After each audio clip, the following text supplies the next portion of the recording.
If your lawn looks really good right now, but it always struggles in the middle of the summer, you might be missing a really important window. Most people wait until the heat of the summer is here to try to fix these issues, but by then, it's too late. In this episode, we're going to discuss everything you need to know and consider in late spring to prepare yourself for that summer heat, drought, and all the stresses that it brings. When preparing for the summer heat, there's actually a limited window of opportunity to do so. Late spring is one last chance to help prep the roots for that summer stress. It's important to train the grass to search for water by going deeper into the soil, which means less watering in the spring and better watering practices. Proper nutrition is also an important factor here. We want to use sustained feeding versus quick release. We want to try to avoid surges in top growth where the grass is rapidly growing. We're looking to give it a more sustained feeding over time. Summer is survival mode and not improvement mode. Grasses like Kentucky Bluegrass, Perennial Ryegrass, and tall Fescue tend to go a little dormant a little quicker as they start to dry out.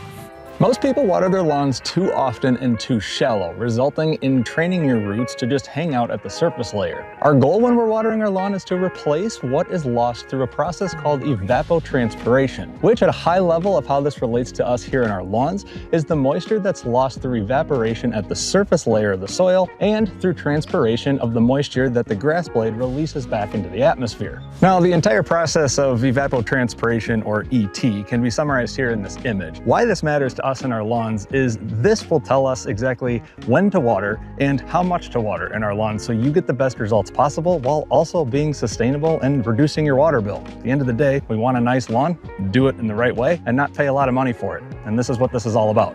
There's an interesting statistic by the Environmental Protection Agency, or the EPA, that says in the United States we use up to 9 billion gallons of water every single day on outdoor watering practices. That's lawns, gardens, pools, etc. 50% of that is wasted due to one of two things: faulty equipment, which we'll talk on in this video, but watering habits, and otherwise not following what we just talked about on evapotranspiration. Now, to oversimplify what it means to be a part of that statistic, we're watering at the wrong times of the day. We're watering with faulty or uncalibrated equipment, and we're watering when we don't need to be watering. Now, it would be really easy to answer the question, how much do you need to water your lawn, and say most cool season lawns need 1 to 1.5 inches per week, excluding rainfall. There are a ton of factors that go into that we're going to cover throughout this video. However, there's one area that encompasses majority of homeowners, and it's this. Majority of the time, deep and infrequent watering schedules will benefit your lawn instead of doing light and frequent watering.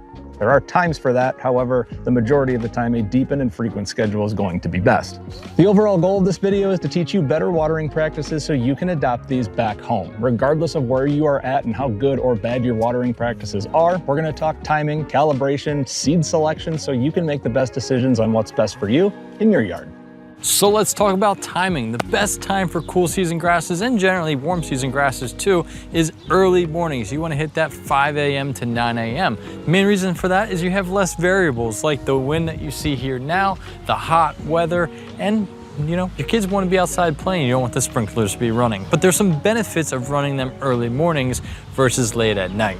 Late at night means you are letting that water sit on your lawn or your grass blades a lot longer, and that's going to increase the ability or the susceptibility for your plant to start developing a lawn fungus or disease. There is something called a midday watering called syringing, and that's just basically cooling down the turf with a little bit of water. So maybe running your sprinklers for a hot 2-3 minutes cools it down a little bit and still gives it enough time to dry out. It's kind of like evening rain after a hot summer day. Most people have no idea how much water they are actually putting on their lawn, so you can do something called a tuna can test. You can buy some tuna cans, empty them out, take off the lid, rinse it out. I don't care if you eat it, throw it away, that's up to you. You could also use coffee mugs. Just make sure they're not tapered, they're straight down, perfectly round. You can use something called catch cups, which are actually designed for sprinkler calibration, or you can go onto Amazon and buy a 10-pack of these cheap plastic rain gauges. And now what you're gonna do is you're gonna set these all around your lawn into a certain zone and hit start on a timer. And as soon as you hit start on the timer, start irrigating that zone. And every few minutes, you're gonna go around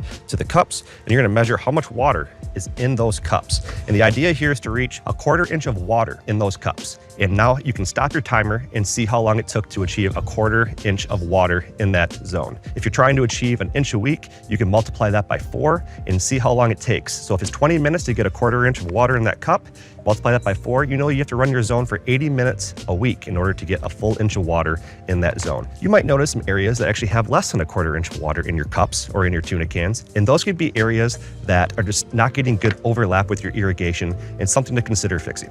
Hydretain or something like Moisture Manager from a Site One, your local landscape supply store, well, it can work and it can't work, but it depends how you actually apply it. First, how does this thing even actually work? Most of them have a hose end option, or you can throw it in a backpack spray and put it down across your lawn. This essentially helps the plant pull moisture from the atmosphere, letting the water become more available to be able to prevent some of the drought. The key to this is you want to start applying this before you start to see your drought symptoms. These also have been known to be able to put down during times of seeding or when you're putting down sod. Oh, I got a text message, must be dinner time. Just kidding, it's not. But make sure you're applying these before their dormancy. If you apply it after, you're just wasting your money.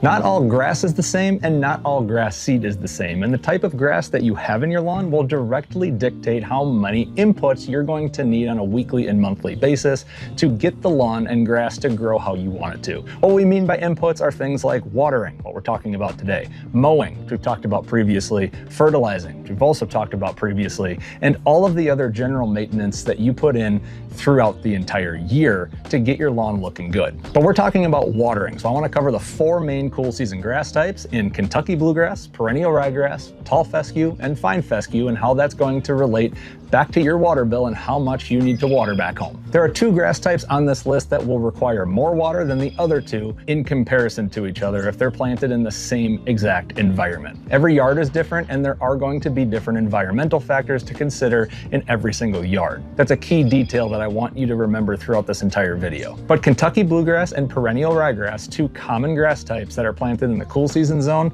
are going to require more water on average than a Tall Fescue or a Fine Fescue. If you live in a northern state within the cool season zone, chances are you have a Kentucky Bluegrass lawn. It does have a list of cons, namely how much water it uses and the germination time it requires in order to germinate. Again, more water with a longer germination window. Whereas Perennial Ryegrass germinates incredibly fast, we're talking only 4 to 7 days on average in optimal growing conditions, it also comes with genetic qualities that makes it thrive in high traffic situations once established. And little cherry on top, great texture, great color. However, both of those need more water than a turf-type Tall Fescue or a Fine Fescue. The advanced genetics are just getting up there with turf-type Tall Fescue. Even in just the last 5 to 10 years, the last decade or so, turf-type Tall Fescue has come a long, long way in advancing itself to become a top contender on this list, overall beating out Kentucky Bluegrass and Perennial Ryegrass for the reasons that we're about to mention. Not only does it oftentimes need less water